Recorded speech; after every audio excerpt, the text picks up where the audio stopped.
Righty ho, it's Bank Holiday Monday.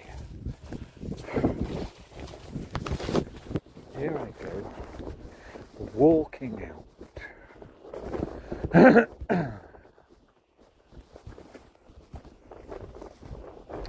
What do I actually know about life?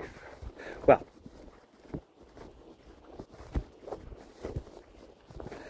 I've been watching a few art house films lately,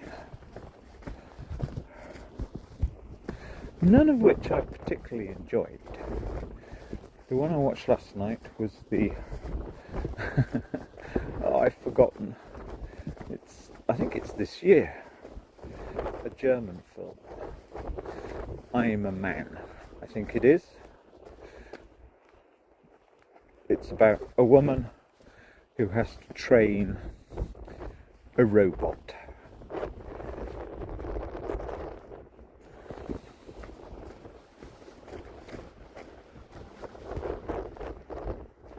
And in fact it was appropriate to watch it.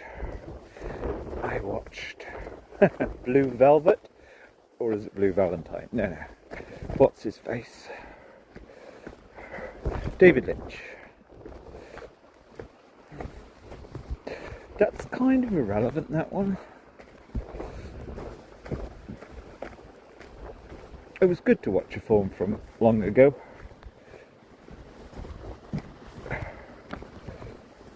It almost highlights, for me personally, the thing of life, which, going to this German film, but also being in this place for the last year, and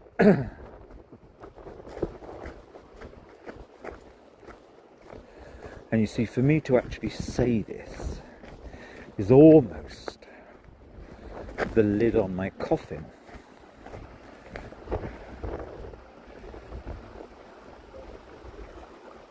Oh, there's the cuckoo.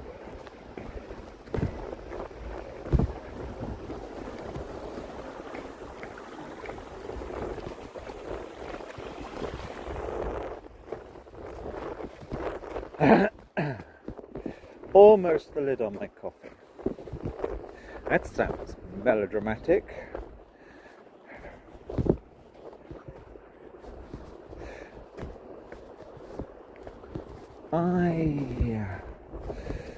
There's a couple of things actually. The weather is so awful. I am so sick of this wind. But, you see, that's what I should shut up about. Because there are plenty of places in the world where there's an incessant wind. I used to romanticize about Patagonia, and that has an incessant wind, I believe. Anyway, to the point. What's the point?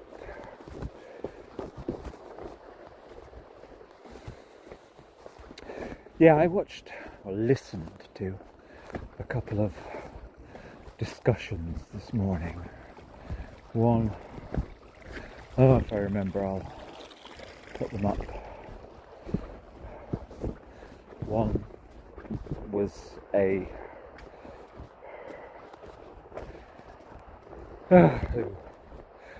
forget these people. They're not very memorable. That's the point.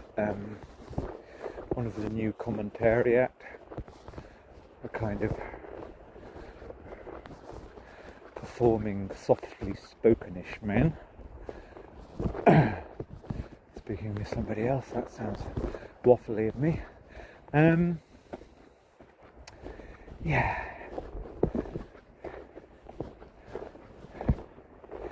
You just realise there's two states of humanity. There really are two states. And I chose the lesser state.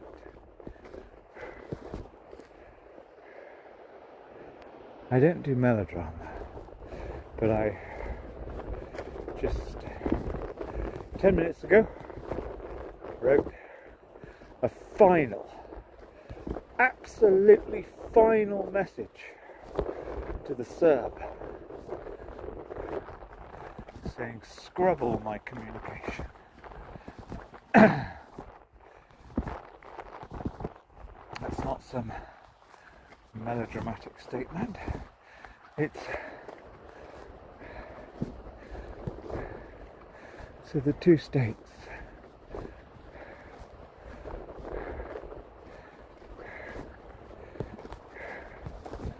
and thank you. Mine is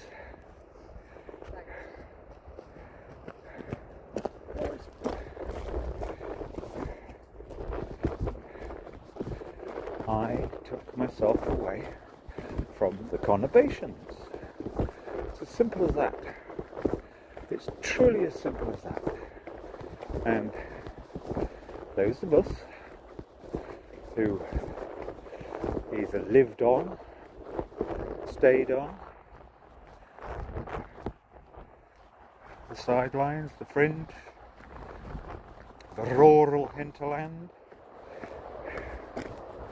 we're lesser. The culture, society is the conurbation. Walking around here,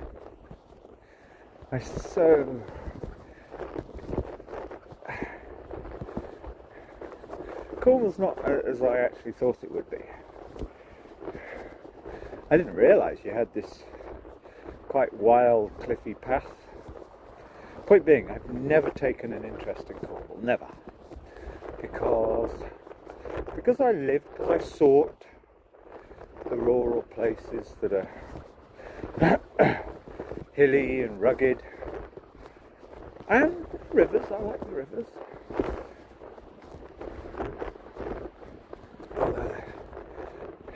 To me, the absurd conurbation people, townspeople, city people, they've gone and come up with this silly phrase to me, wild swimming. You know, I've always, for the last 30 years, it's a really hot summer's period, go to the river, have a swim, cool off, swim a bit. But it's not actually the swimming. You know, anyone that says that they swim in a river is absurd. You go and dunk in a river. You cool off. Yeah, you swim a little bit. You don't go very far. It's just like lovely to get in a river and cool off when it's hot-ish in the summer. As I did last summer and the summer before. Anyway, to the point. Yeah. Absolutely everything. Television, I guess. Even if it's a long time since I've had one. But everything is towny. Everything.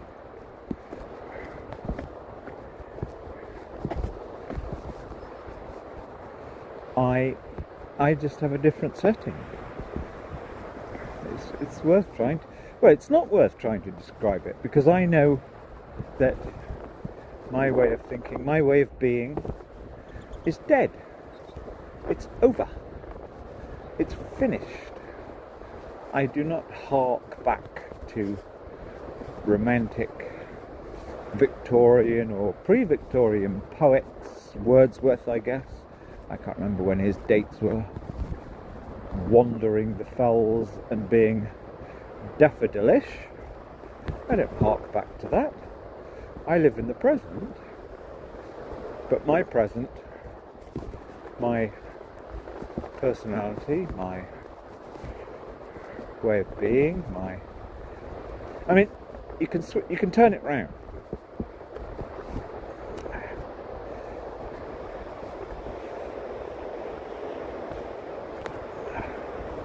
And yes, I'm a bizarre anachronism, really. I know that. Although coming here, it's so heightened it. So, bizarre anachronism. Living really away from it all, without much tourism, very little tourism really, just really dull day trip-ism from bloody West Midlands or even Bristol, Oxford. The kind of tourist doesn't really, it's not really in your radar. Prestine, Kington, Knighton. Oh, you know there are a few of them around, but it's like they're just here for a day. They go and like have the compulsory. Oh, there's a new little village here or town, small town we haven't been to before. Let's go and see what's in the shops, or buy a memento even. But it's like they're not in your head at all. It's like they don't really exist.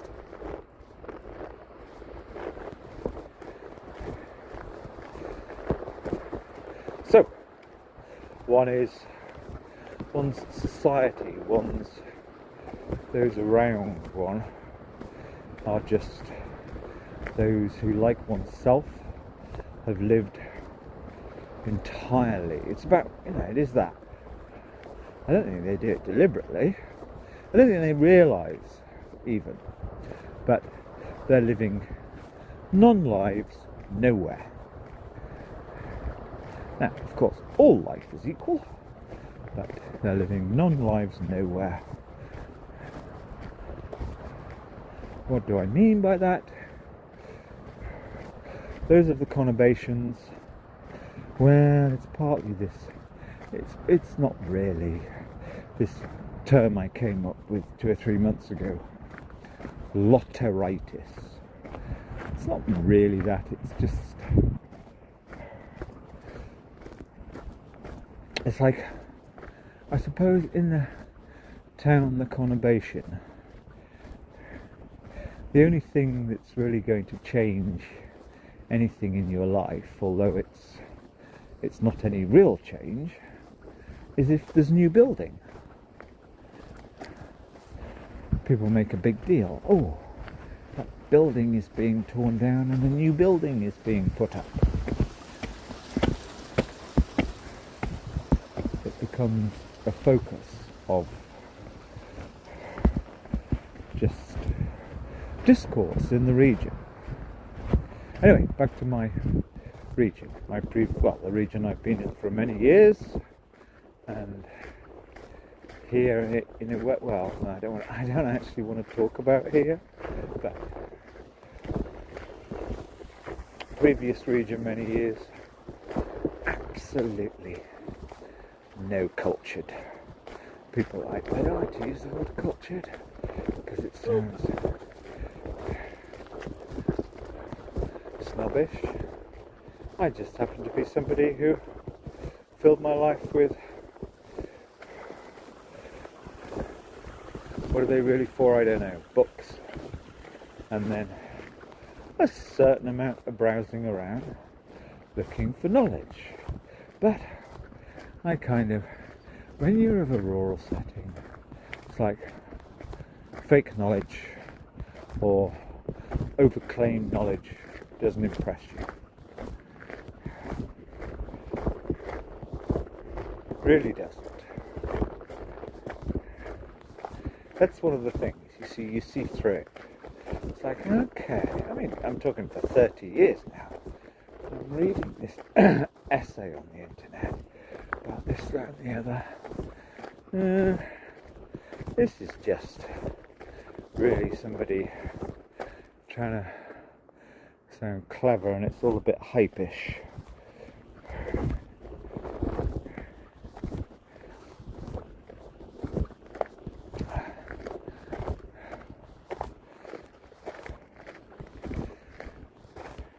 Anyway, me, yeah.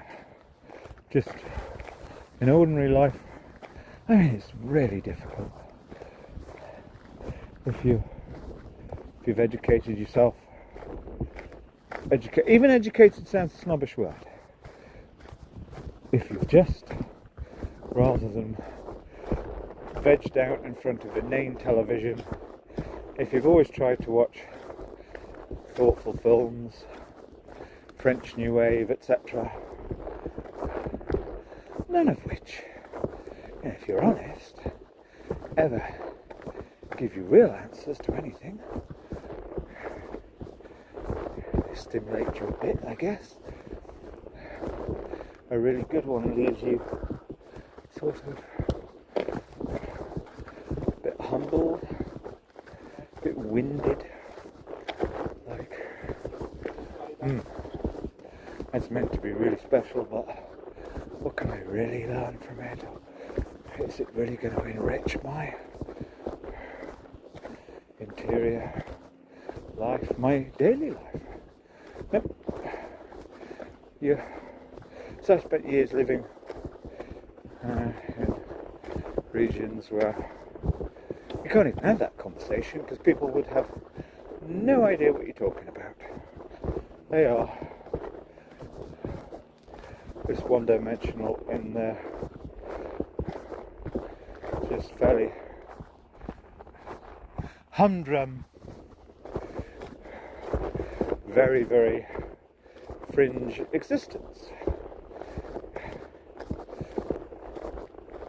Here, I don't even want to think about it. It actually hurts me.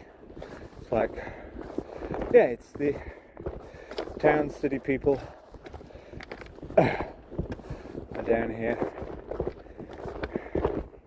They're so out of their depth. I mean, no disrespect, but they really just can't be in the countryside. And I didn't realise that. The cliffs, the weather, it's all quite wild, but lots of these people here, they've got to fill it with talk, they've got to fill it with doing things, being seen to be doing things. I'm walking through an old mine now, and people have got yellow hats on. It's absurd. Like, we're not in a mine. I think it's just because they've paid some ticket price entry, so they officially can access some bit that the ordinary public walking through can't, and thus, you've got to put on your yellow hat, your hard hat. Anyway, forget that. Yep. But here's the point.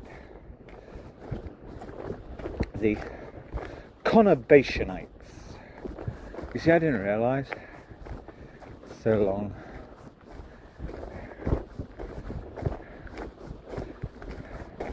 But these are the people here. Oh, of course, there's some born and breds which aren't quite like this, but it's the smile. It's like you realise the currency. Not the currency, it's just the norm in the towns and cities. You project the smile.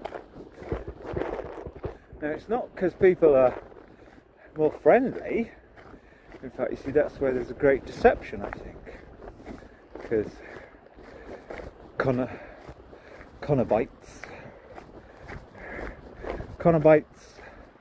well, they kind of, they do. Conobites have a more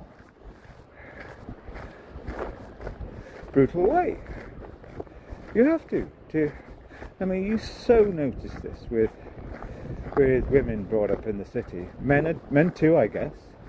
But for me, I don't actually have much to do with men brought up in the city by necessity,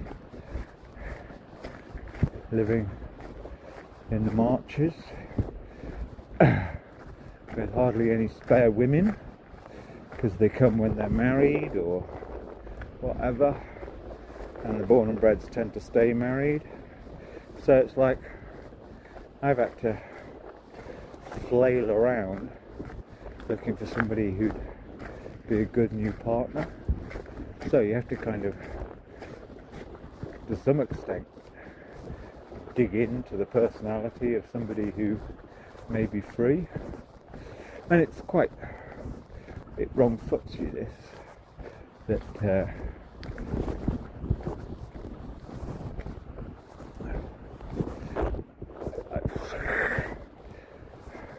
women who've stayed in the cities, particularly I think in their 20s, maybe 32, they're pretty hard-nosed. They're very sharp elbows, I guess, for a majority. It really is about, and they do it automatically, so this is not any judgment. The mode is you're going to get little infringements often as you're going along in your day, infringements that you don't get in rural lands. People are much more careful because there isn't really there isn't anonymity. So that line of behaviour is really, really a high barrier. You do not get fruity. You don't really even flirt in rural lands, because you might be flirting with somebody's woman, and you might see them a week later or a month later in the supermarket, and there might be some comment. I was here and he was flirting with me, and then you might get a punch.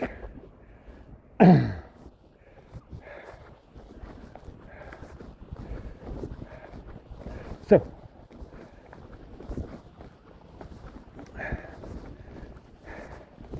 but at the same time, it's like this continual kind of fizzing smiliness.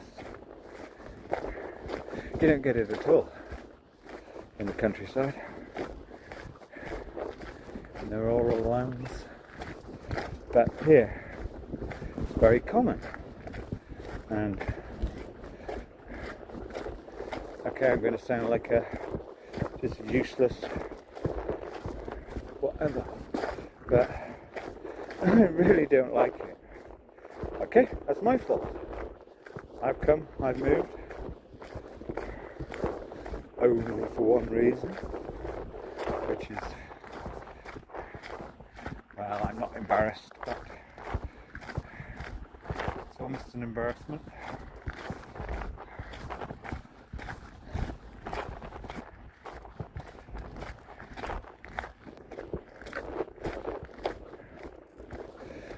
So, yes.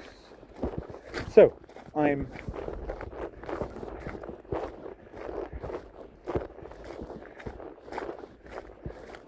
am a anachronism. I am of a breed that is almost going extinct, I guess, because gradually this fizzy smiliness does reach out into the provinces, because it is so dominant, it's so much the culture. Now, of course, hey, age 30, I sat there, like everybody else, and watched Friends on the TV. I suppose it was then, when, yes, this is all a city, this kind of endless kind of, well, it really is, not in a cynical way, but it's an endless kind of, oh, look at me, I'm cheery performance. I mean, in a way that is kind of relevant, in that Matthew Perry died 6 months ago. he can't be said to have died a cheery death. Yeah, look at me. I'm buzzy. I'm buzzing. I've got it. I've conquered this life. Is what people sometimes, not always of course, but they need to be able to display that in the city. And I think they also display the corollary. Oh my God, look at me, all is terrible. There's nobody to display to in rural lands. But me, I'm a bit strange in that I also welcomed into my life the kind of poets, by whom I mean, I don't think he was a poet, and if he was, it's irrelevant. The book Resurrection is kind of by Tolstoy, and that's got an unfortunate title, that, because apart from the last bloody page, it's got nothing to do with anything biblical really at all. It's a fantastic modern book when it was written. I should imagine it was one of the most modern books ever written when it was written. Not at all harking back to the Sky Fairies. Anyway, yes, but there's a sort of poetry in books like that, and wandering around, not really many people to connect with in the rural lands for decades. And I kind of look to the poetical gods. I kind of believe, in a way, in their poetry, which is sustaining, but is no solution. The only solution, really, and I've never done it, and I probably can't do it,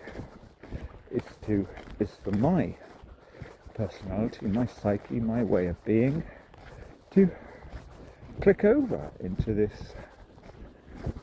Oh. Britain is. I'm sure there are plenty of other countries. I'm sure it applies to France, Germany. Britain is almost entirely, even when you're in rural areas, it's this town city influenced mode.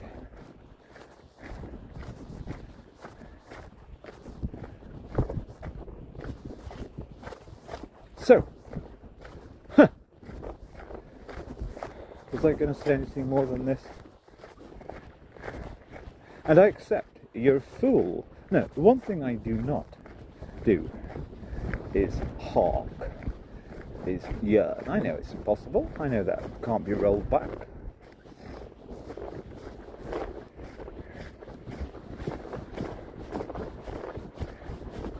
I don't even have grandiose thoughts. Right, there should be workshops on this. Workshop people to get them to think about. There was another mode.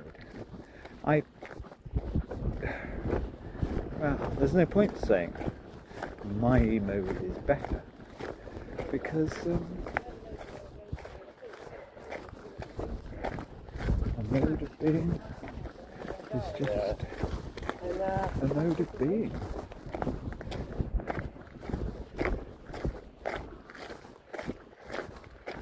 I think that it's much better for your sanity long term, but then if the prevailing mode of being is this city-minded, city-state mode of being, even here, every non-born and bred I encounter here, and quite a few of the born and breds, they entirely are this mode. That's not me.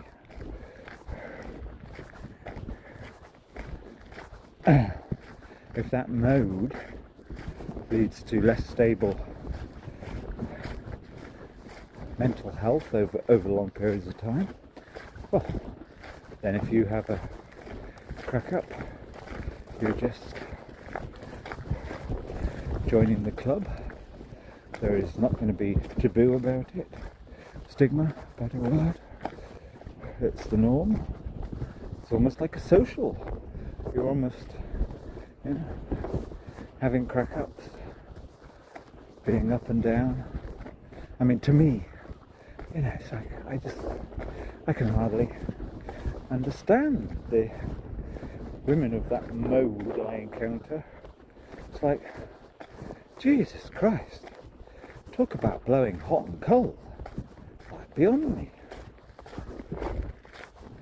To me, it does seem like kind of almost mass mental illness. But if that's the mode, that's the mode.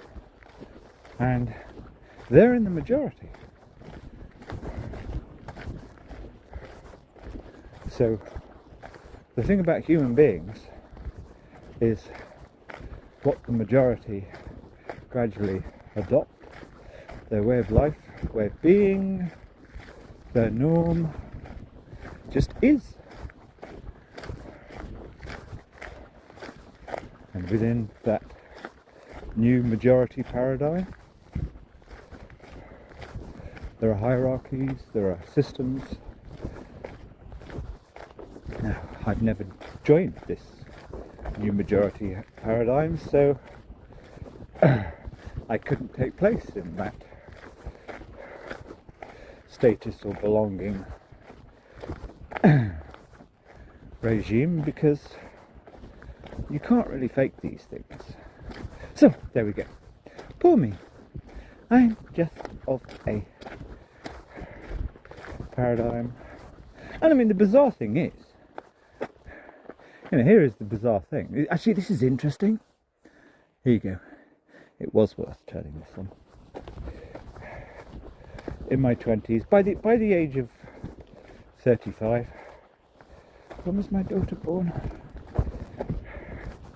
No, by the age of 37, and in fact, well, really, 41. I mean, a few months in a Portuguese midnight express, which was truly fascinating. Although I'd never had any, I was so good at staying out of, I never had trouble in my life. I was so good. But up to and including that time, I'd lived a much more cosmopolitan life than anybody else I knew. I used to get some cheap tickets in bleak times of life. I'd go to New York alone and just spend a couple of weeks not trying to find yourself, just like slightly relishing the vice, and even ending up wandering around once or twice, fairly drunk, 3 a.m. in the morning, in really quite difficult places. The Bowery, I've done that in various cities. France, end up in the Pigalle, Paris. Doesn't thrill me, but I don't know. Just to add in variety, curiosity. I was. If you took 100 average random sample of 100 Britishers 20 years ago, I have had, undoubtedly, I would be in the top. There would only be one or two people who'd had as genuinely full-on cosmopolitan life as me. But it never was me. So, having kid, I think that's the thing. When you have a kid, when you got your own kid, perhaps this is the difference between the first couple of years I spent with kids in central London. I mean, basically, I didn't like central London. Central London was just a place to pop into. I went in often enough. I used to quite like sitting in there. No, I had affinity in central London. That's the bizarre thing. I had no affinity with anybody in West Ealing, but if I went into central London, and as I did, more kind of Kensington, or on the fringes of Kensington, West Kensington, and sat for a few hours having a coffee and people watching, I could meet people with whom I had affinity. Proper, true gypsies of the world, who were unfazed by anything. They were my people. You couldn't meet them in the suburbs, or so. Bizarrely, I am genuinely of that ultra cosmopolitan people, just by nature of the work I totally accidentally got into.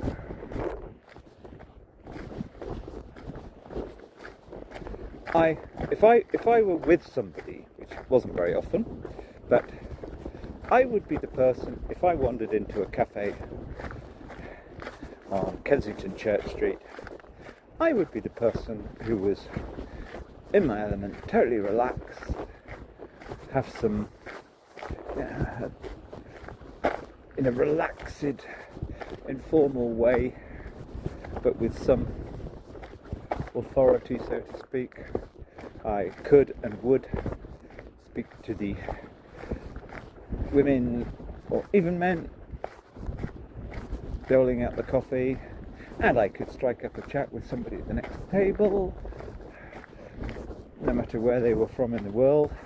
That I was totally in my element. I kind of didn't know anybody else who was. Actually, no, that's not true. I occasionally would encounter somebody. So yes, that was, by accident, that was my tribe. My tribe was the best example. I once met it was in France. It was in Cannes, actually. But we used to have these jokey words, Euro trash. But what that meant was just somebody, I was just a worker. I wasn't an artist, although I was a bit of an artist in a way. My work was an artistry. It was a dance. But if I was sat in a cafe and I met a woman in, what was her name? I forget. Tried to message her a few years ago. No reply, of course. I met this younger woman, about 2 or 3 years younger than me. I think I was about 32 or 33.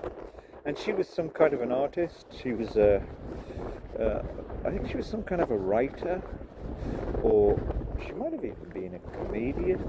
She did something on stage. Now, that didn't actually mean much to me, but she was like me, a total gypsy. And straight away, so in other words, she was 2 nights in Cannes, a night in Hamburg, a night in somewhere else, and then off to do a festival in the wilderness of Norway. She was, just a total. She was of nowhere. She was just plying her art all over. And as soon as I met her, she was at home anywhere. Nowhere intimidated her. As soon as I met straight away when I met her, felt a great sense of relaxation. Here is my people. It was very rare to meet my people.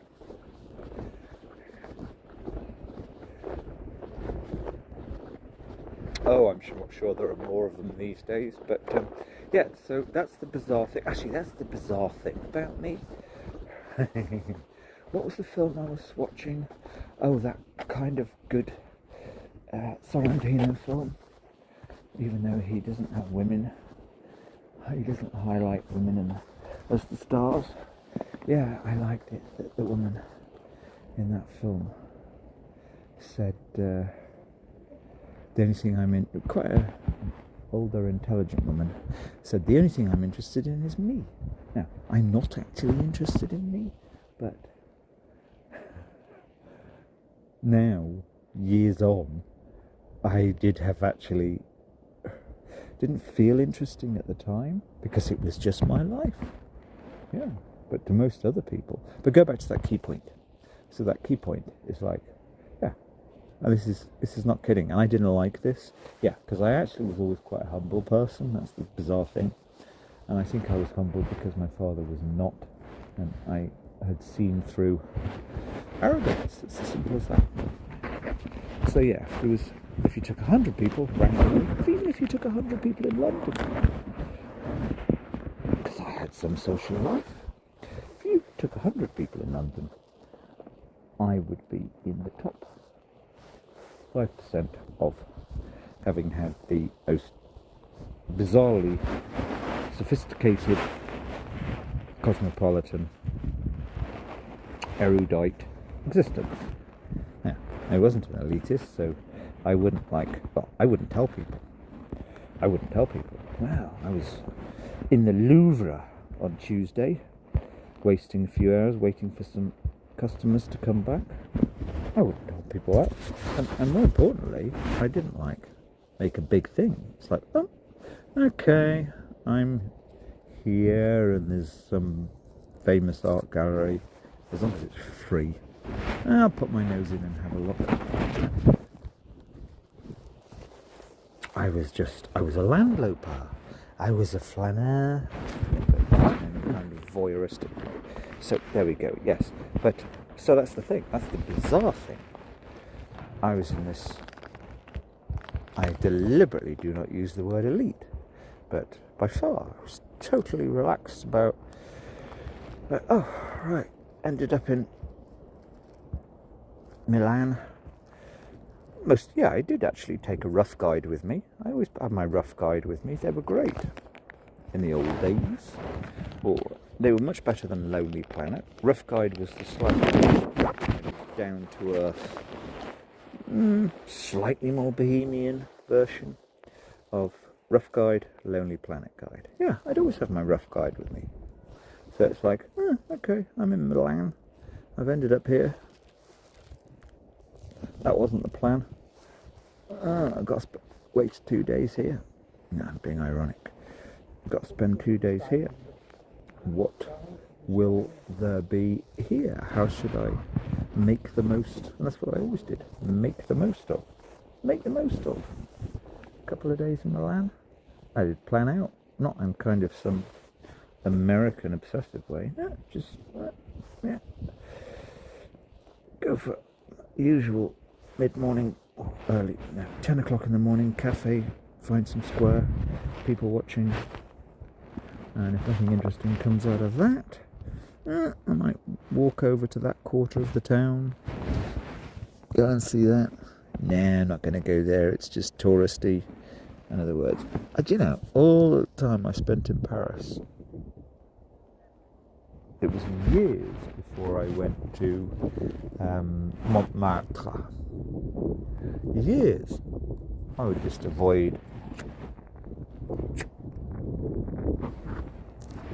the obvious top tourist places. Anyway, yes, so there's me. What's the right word for this person? I prefer the word just a gypsy, but to most people that's got connotations. It's just like, it's literally living in the moment. Wherever your hat ends up, or in my case, your 10 or 15 seat aircraft, you make your home for a few days.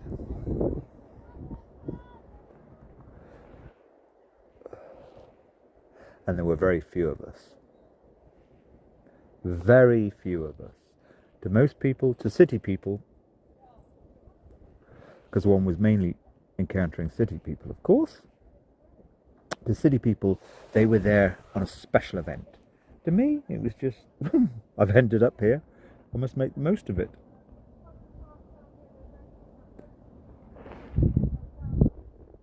So I'm kind of allergic to that. It's more than tourism. It's oh, we've got to go there to see that ism.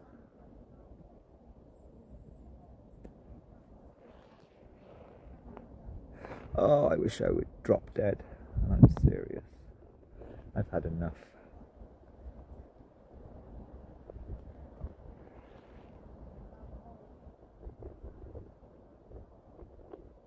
A few days ago I came up with it actually quite good thing. I asked somebody I felt comfortable with, entirely comfortable,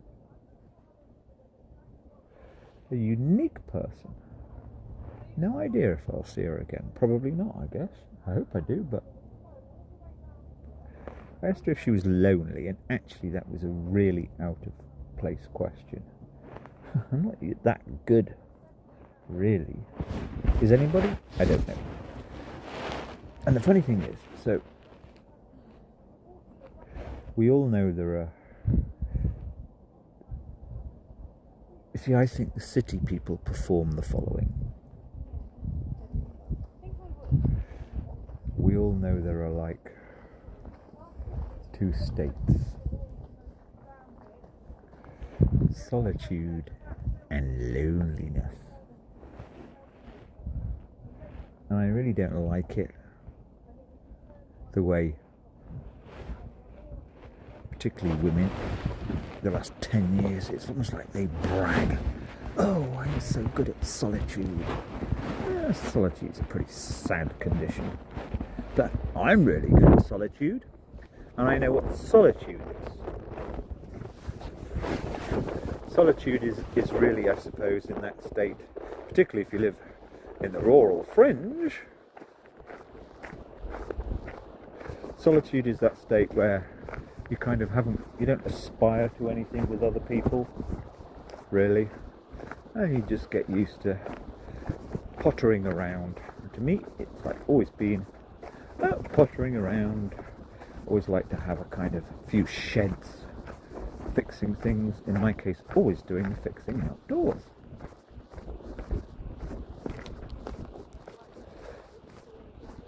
So that's solitude, and lots of walking. And you're in a certain mode where you accept it and it feels okay. You get used to it. It's not a superb way to be. Sorry. It's not some friggin' existence that these damn women, I mean, they probably even have workshops about it. Oh, this grace, that you're in a state of grace, embracing, embodying your solitude. Nah, it's just, yeah, exactly. For those people like me who spent years living in fringe areas, it's just part of life. But I was really good at it.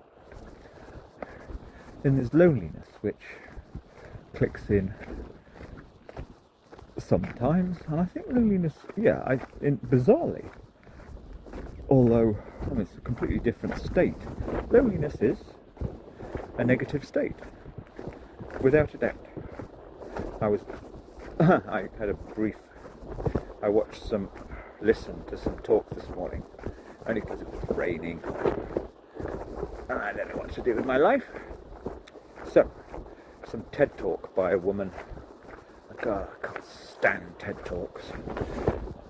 Some kind of couple therapist woman going on about, I don't know, I'll put a reference if I remember. And she, some mature, learned woman is like, loneliness shuts down certain coronary systems and you die of it.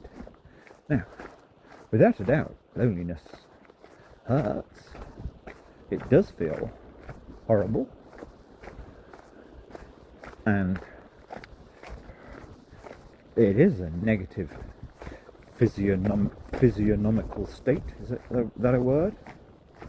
I'm not sure it's quite so specific, as it shuts down bits of your coronary system. Anyway, loneliness seems to only really come along when, if you've had a lot of solitude and there appears on the horizon a possibility of genuine connection, and that's not going very well, that then seems to amplify loneliness. So if you shut back down to, and this is terrible, it's terrible to shut off from possibility, because the natural state is to be with one, be in a family unit. And when your kids go, you've got your mate who you're a proper unit with. Now that implies more than it's just two people muddling along together in bodily proximity, and that's the key. That changes everything. Anyway, but I realise there's a third state. Me, I have kind of little shortish periods of loneliness, and some wise person wrote, I can't remember who, but you can fall in love with your own pain. You can be addicted to your own pain. And that is curiously true. It's like loneliness kind of hurts, but it's like, but in a way it's almost a turn on. It's almost a, but I mean, people aren't stupid, and I'm not stupid. It's like, that can't last. You've got to, the pain of loneliness it's no good. Anyway,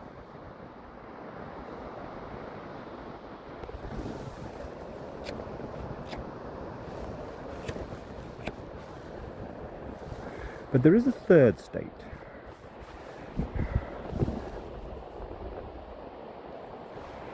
How to describe this third state? And the third state is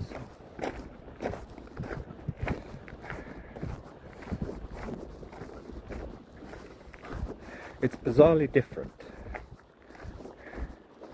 It is being starved of other people who have any kind of, you're just being starved of other people who you have any kind of commonality with, who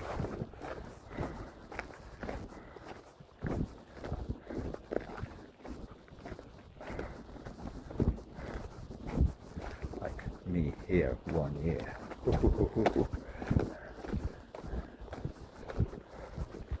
In my case, because I'm rugged rural.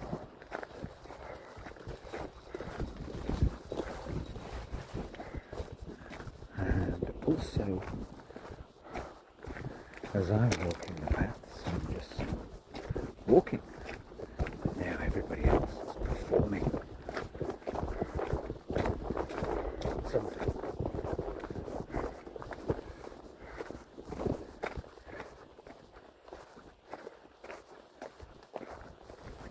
Cheers.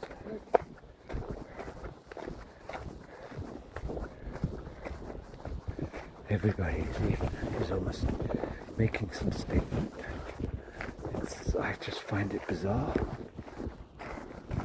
There's a chap who's just passed me walking in the opposite direction, and his act, his projected persona, I've passed him a few times, is kind of totally antisocial, taciturn, no eye contact, and I think his image is a bit of a bohemian poet type, and he has got dogs that fit that image. Long-haired lurchery or greyhound thing. All very bohemian. Anyway.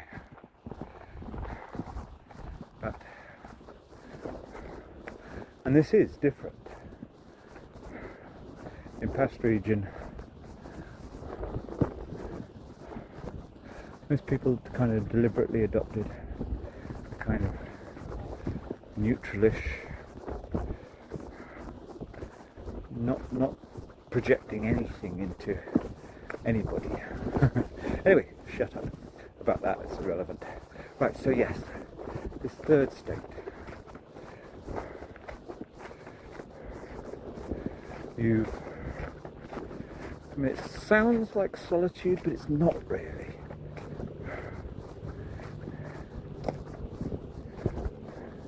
I suppose what it is this. Yeah.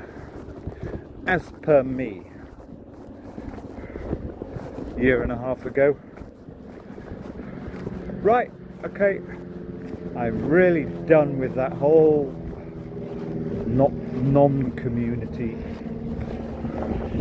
all a bit weird and bull-necked, and the environmentalists are bloody useless. So go and find some like-minded people maybe, or no, that's the wrong way of putting it. How to put it? Like, new start, be good. So being fresh, and I have been fresh. I haven't pulled in much of my past self into this relocation, and I really haven't. I've been quite good at that. It's like because my past whole region, I only think in regions. Because my past region was very different, and then there wasn't this tourism.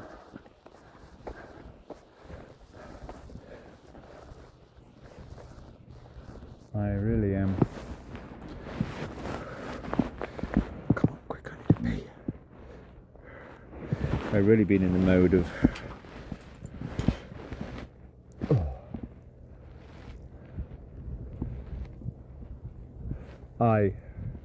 this ain't my territory. I'm just here.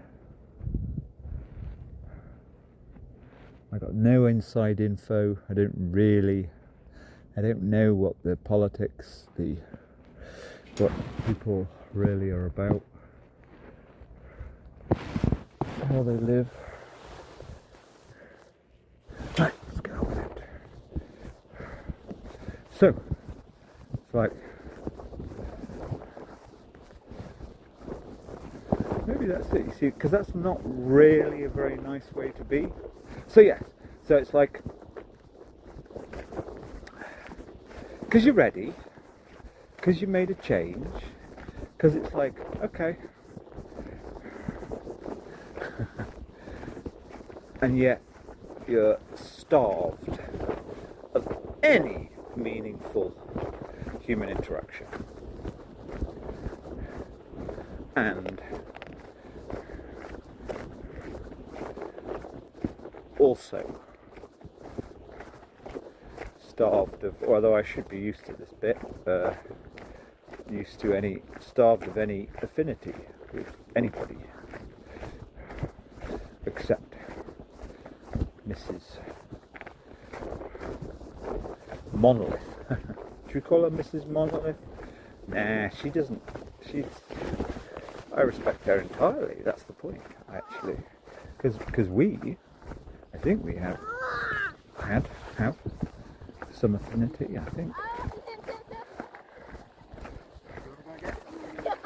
I can do it.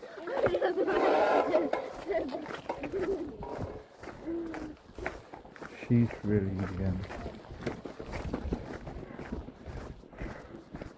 she's really special. It's like she's the only person who I've met in a year who I can kind of say for sure we have some sort of, we've explored, we've searched in the world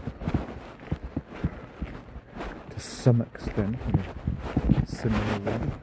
Anyway, forget that, because I totally respect. She's partially my people. Maybe, well, that's a silly way to put it, but right. Anyway, turn this off. Accept. Right.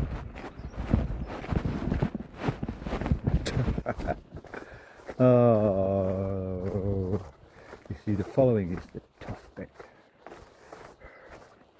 It's like, this has happened to me.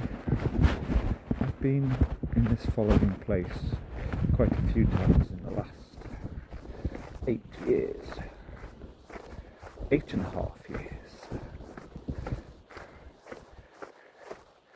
I have absolutely, there is no human being at all. I mean, this is the absurd situation of my last 8.5 years.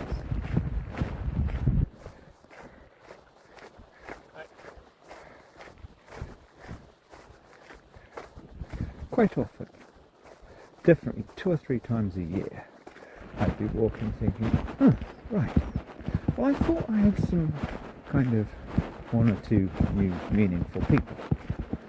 But actually, nope, back to square one. Totally and utterly back to square one. Nobody. And that's not self-pity, because of the, I mean, moving over to, well, it doesn't matter your exact location, but moving into the region where Kington was my shopping town. Yeah, without a doubt, there's not going to be, I mean, Kington is a bullneck, very boozy, pretty backward little place. Didn't expect to find any kind of affinity. So, totally accepted. Solitude. Accepted. In fact, that's why I moved there.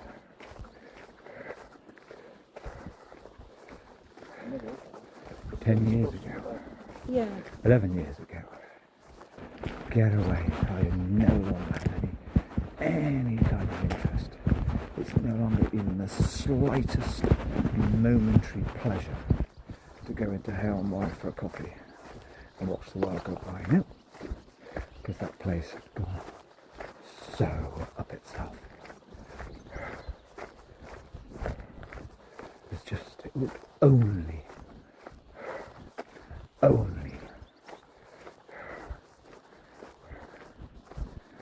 what's the right word?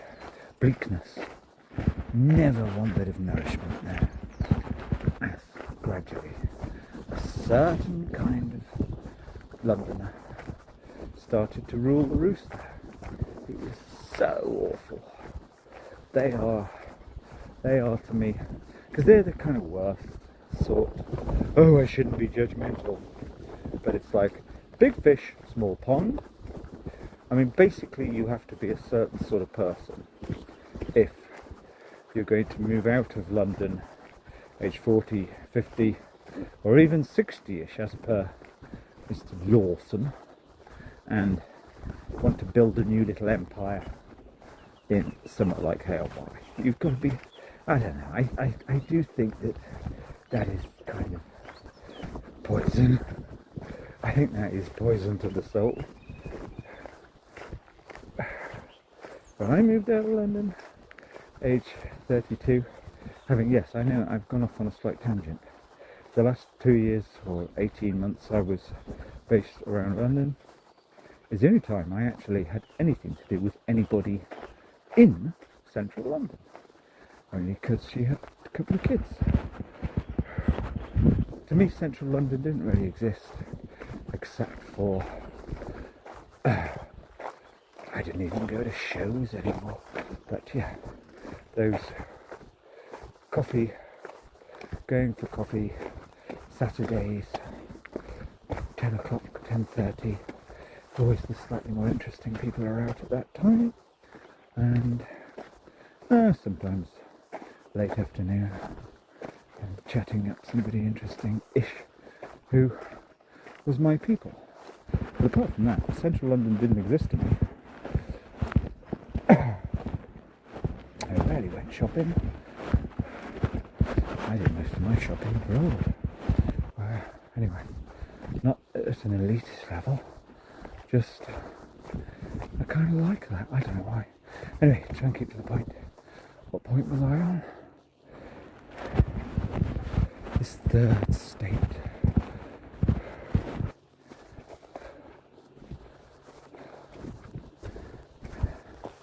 Funny thing is about this third state, it isn't nice. It feels wrong. Almost feels like an injustice. But it isn't totally overwhelming like loneliness.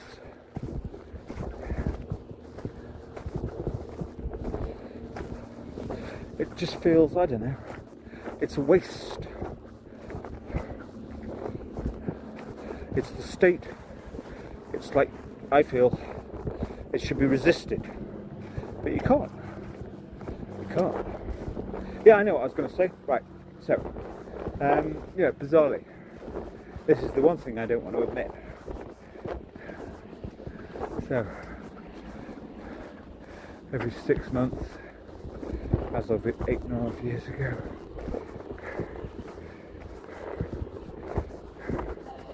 hello, it's the Dunlop boot lady. Yeah. How are you? Fine, thanks. How are you? Life goes on. Where do you walk from? I kind of live Blah blah. Right. temporarily. Where do Nice you walk walk. from? Just. I got to walk. I've run out of MOT in my vehicle. Oh, right. So, but I wish this weather would slightly improve. I know, you never know what it's going to do, do you? It's just, I don't know. It's like I was thinking that I was beginning to get really old, and like because I'm feeling the cold. But I was actually quite happy yesterday. I was talking to a younger bloke, a tough 40-year-old guy, and he said, yeah, he feels the cold too. Oh, right. I felt it this morning. It was really Yeah. cold this morning. God, it's the wind. Yeah. Have you lived here a few years or longer? Yeah, it's getting on for about 19 years. So does I it get think. nicer? Does it get normally a bit warmer?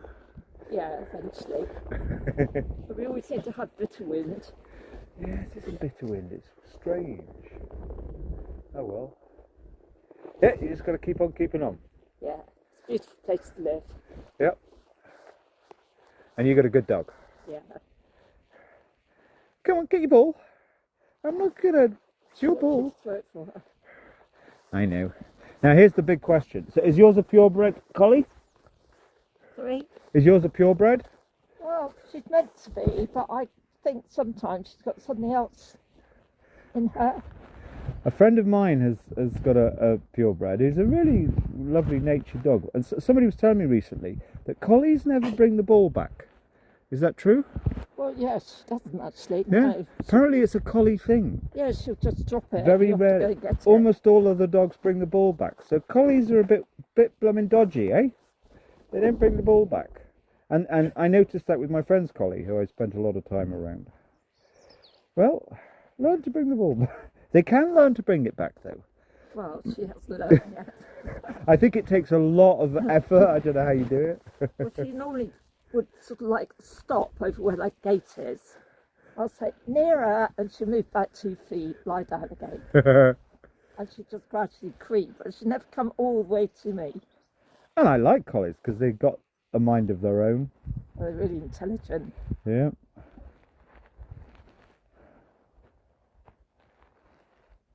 Don't know why she's eating grass.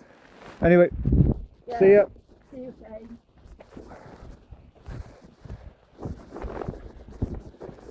Oh, I gotta bleep that. What a pain. I don't want to say where I live.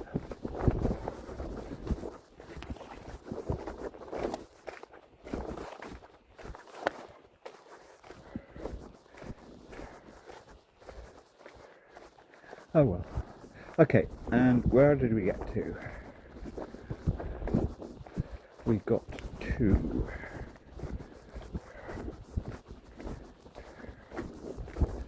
the business of... Oh, I need to take my trousers off because it's warmed up. The business of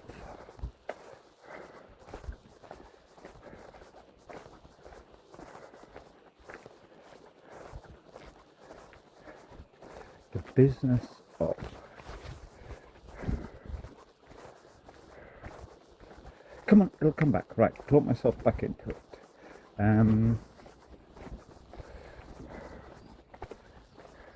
The business of...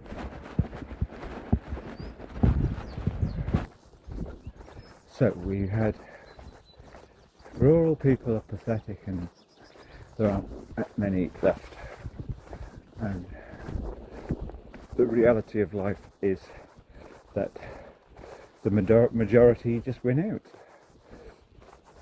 with the newer ways. That's point one. Point two, yes, we had three kinds of not enough peopleness. Then we had, I know, yes, so this is the weird thing. So yeah, used to be from 8 years ago-ish. It was 8 years ago when I started. I had my thing ongoing with my flipping health. It's the only time I ever talk about health.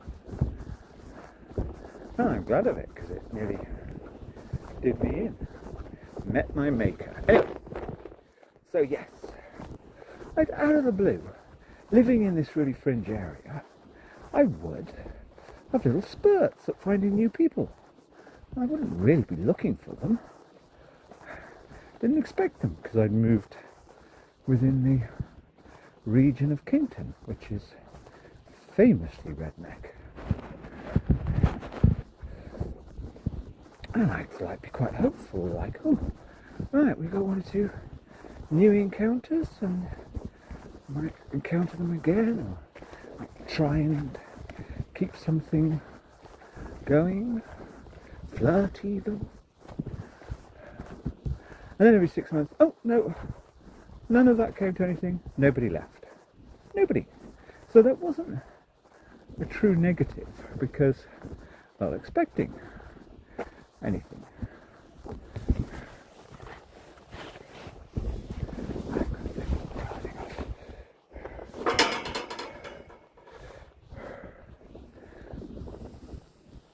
And then, out of the blue, so I'd actually say to myself, God, I've reached this point again.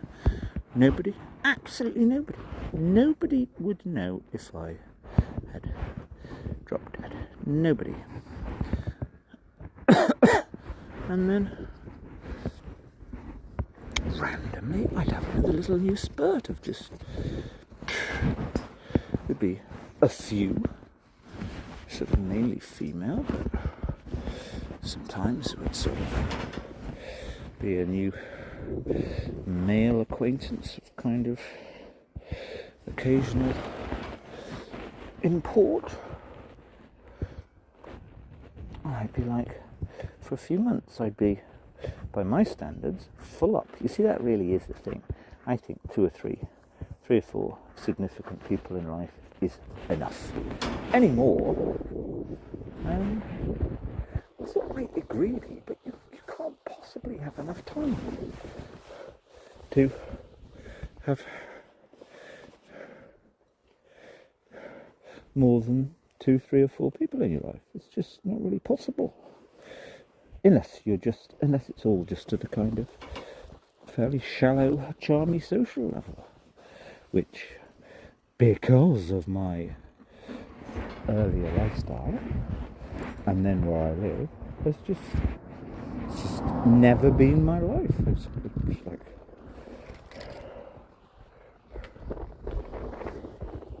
if I've got 3 or 4 significant acquaintances, call them friends, it's just like, that's it. I'm chocker. And I suppose this is probably where also the Southerners, the Conovationites, and I differ, and they probably wouldn't even understand when I say the following, which is, it's like, you got even one new person in life, you kind of, wow, I want to know about them. Who are they? It's really unusual to have anybody. So I want to know about them. They probably find that too difficult. That probably becomes to them like, oh, definitely got some kind of personality disorder. But you know, that's how people are. Away from, you know, this is even, I think there's a limit. Anything more than, I think there's a limit of, in fact, there's a couple of towns around here, you actually can perceive this limit.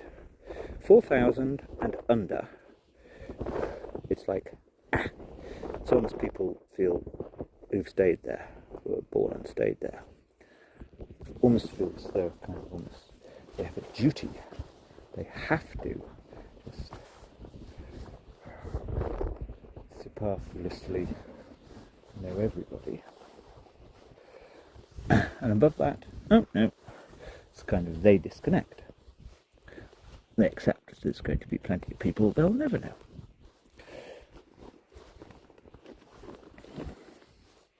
Anyway, just shut up me.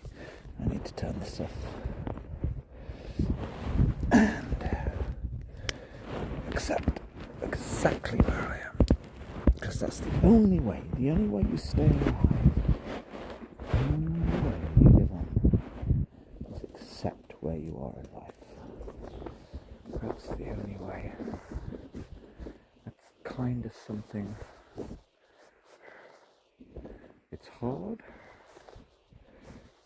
but it's true. I suppose it's even harder for me because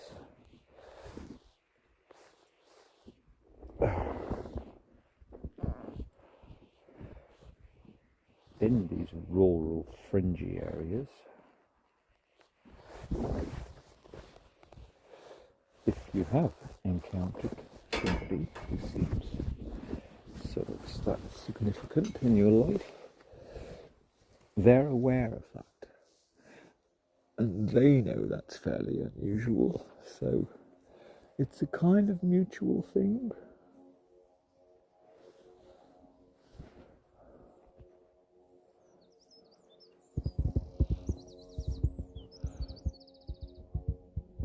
I suppose people of suburban settings, it's just purely about who you meet in the street, who you see at the shops, who you see at the chess club or the dance club, or who are in your friends of friends, regular cliquey party group, all of that. To me, I've never done that. Just can't.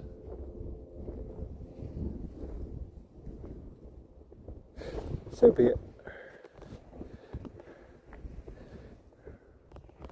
I'm getting tired of being in my mode, but I can't do anything about it, so that's that.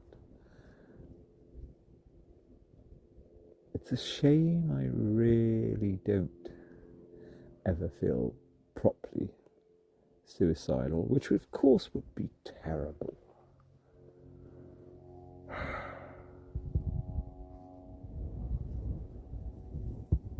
Because I am pretty bored being alive. Like this. Especially when, at the end of the day, the only bizarre tragedy of my life, you see, the bizarre tragedy is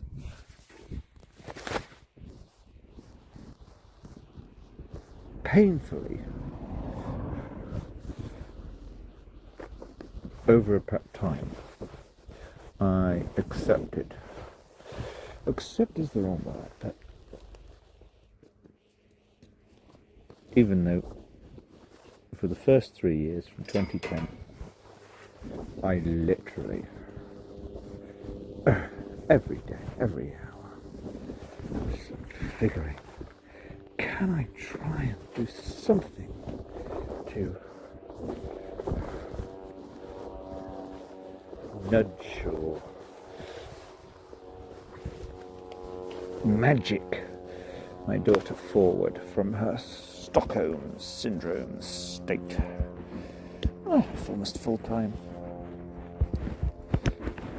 Then I had a year or two off I had to do.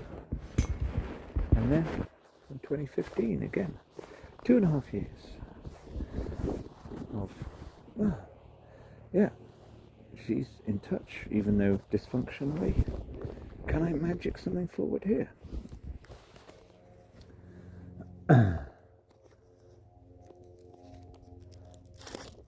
So, 6 months ago, 7 months ago, 8 months ago, the very last small... Oh, have we got a new little window here? Nah, no good. I accept that. I knew that years ago. So I genuinely am free. You know, I really haven't thought of my daughter much in the last 9 months. And that's the first time. You know, it has worked. Not being around places that have memory. It's like it's real.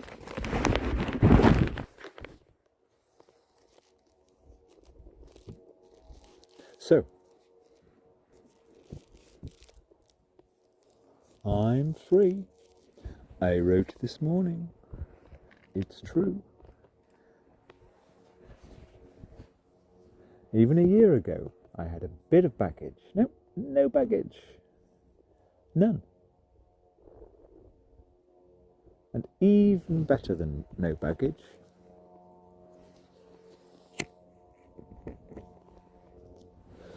no hang-ups, no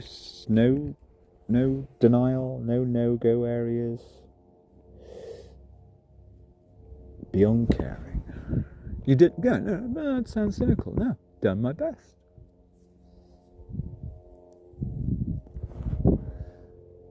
Free, no baggage. But I can't meet anybody new. There we go. It's not self-pity. It's a ironic kind of tragedy. In a way. As I said to her 4 or 5 days ago, I said, and I meant it. It's like, because the worst thing in life, we all know, you mustn't feel entitled. And in fact, saying you deserve things is really problematical. But, year and a half ago, do you know what? To have survived, marbles reasonably intact,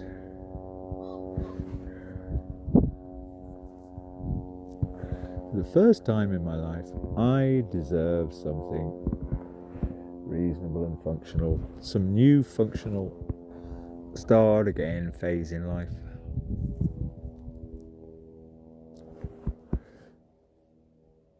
Because it's remarkable to have got to this state 6 months ago, 9 months ago. Really is. And I don't boast. But anyway, shut up, turn off, and the problem is I can't. Operating in this world of, this is the thing, in the world of the urbanites, the conurbationites, art, film, books, they just chuck them out don't really believe in them. They're not fundamental in their hearts. Because I haven't had much in life, really. Although I've had a magnificent 11 years with a kid. I tend to believe, I actually hold real import in those artistic, thoughtful, cultural efforts put out there. They're almost like, to me, something quasi-religious to hold on to believe, to celebrate. At the end of the day, even Gabriel Garcia Marquez is just a slightly perverse form of entertainment, I guess.